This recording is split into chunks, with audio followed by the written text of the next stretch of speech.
സഹായിച്ചവരെ ഒരിക്കലും മറക്കരുത്. ചതിച്ചവരോട് പ്രതികാരവും അരുത്. ഒന്ന് മാത്രം ഓർമ്മയിൽ സൂക്ഷിക്കുക: ചതിക്കാനും സഹായിക്കാനും ആർക്കും രണ്ടാമതൊരു അവസരം ഉണ്ടാക്കി കൊടുക്കരുത്. ചിന്തകൾ നന്നായിരിക്കണം, കാരണം കാഴ്ചശക്തിയിൽ ചികിത്സയുണ്ട്, കാഴ്ചപ്പാടുകൾക്ക് ചികിത്സയില്ല. കയറിപ്പോയ പടികൾ ഒരിക്കലും മറക്കരുത്, കാരണം തിരിച്ചിറങ്ങേണ്ടി വന്നാൽ അവ വീണ്ടും ആവശ്യമായി വരും. അമിതമായി പറഞ്ഞുപോയ ഒരു വാക്കിനെ ഒരു ക്ഷമാപണം കൊണ്ട് ചിലപ്പോൾ തിരുത്താനാകും, പക്ഷെ അത് കേട്ടയാളുടെ മനസ്സിന്റെ മുറിവുണക്കാൻ പ്രാപ്തമാകണമെന്നില്ല.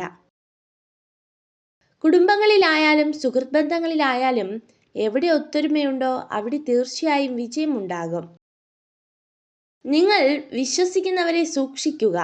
ഉപ്പും പഞ്ചസാരയും നിറത്തിൽ ഒരുപോലെയാണ്, എന്നാൽ ഗുണമോ തീർത്തും വിപരീതവും. ഇതുപോലെയാണ് മനുഷ്യരും.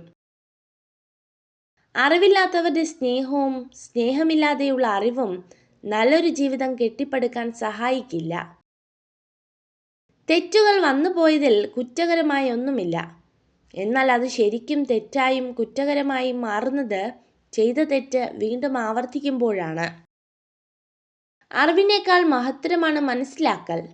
നിങ്ങളെക്കുറിച്ച് അറിഞ്ഞവർ ഏറെയുണ്ടാകും, മനസ്സിലാക്കിയവർ അപൂർവവും. ജനിച്ചവന് മരണം നിശ്ചിതമാണ്, മരിച്ചവന് ജനനവും നിശ്ചിതമാണ്. അതുകൊണ്ട് പരിഹാരമില്ലാത്ത കാര്യങ്ങളിൽ ദുഃഖിക്കുന്നത് നിനക്ക് ഉചിതമല്ല. ആരുമില്ലാതിരുന്നാലും നമുക്ക് കൂട്ടിനായി നാം തന്നെയാണ് ഉണ്ടാവുക എന്ന് ഓർമ്മ വേണം. നമ്മുടെ സ്വപ്നങ്ങളും ഇഷ്ടങ്ങളും അറിഞ്ഞ് ജീവിതത്തെ ആഘോഷമാക്കി മാറ്റുക.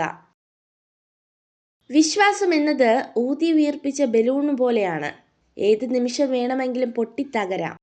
പരസ്പരമുള്ള യാഥാർത്ഥ്യ ബോധമാണ് ബന്ധങ്ങൾക്കിടയിൽ അഭികാമ്യം. സമ്പത്തിന്റെ പേരിലോ സൗന്ദര്യത്തിന്റെ പേരിലോ മറ്റെന്തെങ്കിലും കാരണങ്ങൾ പറഞ്ഞോ നമ്മളെ തരം താഴ്ത്തുന്നവരുമായുള്ള സൗഹൃദം ഒഴിവാക്കുക. നല്ല ചിന്തയാൽ ഉണരുക. ഹൃദയത്തിൽ ആരോടും വെറുപ്പും തോന്നാതെ പെരുമാറുക. ഒരു ചെറു പുഞ്ചിരിയോടെ സങ്കടങ്ങളെ നേരിടുക. തോറ്റുപോവില്ല എന്ന ഉറച്ച വിശ്വാസത്തിൽ മുന്നോട്ടു പോവുക. നമ്മുടെ ജീവിതത്തിൽ ശരിയാണെന്ന് തോന്നുന്ന തീരുമാനങ്ങൾക്ക് നാം പ്രാധാന്യം കൊടുക്കുക. മറ്റുള്ളവരുടെ സ്വഭാവ സർട്ടിഫിക്കറ്റിനു വേണ്ടി ആവരുത് നമ്മുടെ ജീവിതം. നിങ്ങൾക്ക് ഇഷ്ടമുള്ള വ്യക്തികൾക്ക് നിങ്ങളെ തിരിച്ചും ഇഷ്ടമുണ്ടോ എന്നറിയാൻ അവരുടെ കണ്ണുകൾ ശ്രദ്ധിച്ചാൽ മതിയാകും.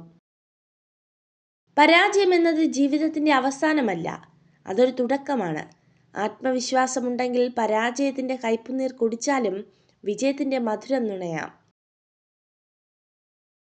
നിങ്ങൾ ഈ വീഡിയോ കണ്ടതിന് നന്ദി. ഇതുപോലുള്ള കൂടുതൽ വീഡിയോകൾക്കായി ചാനൽ സബ്സ്ക്രൈബ് ചെയ്യൂ.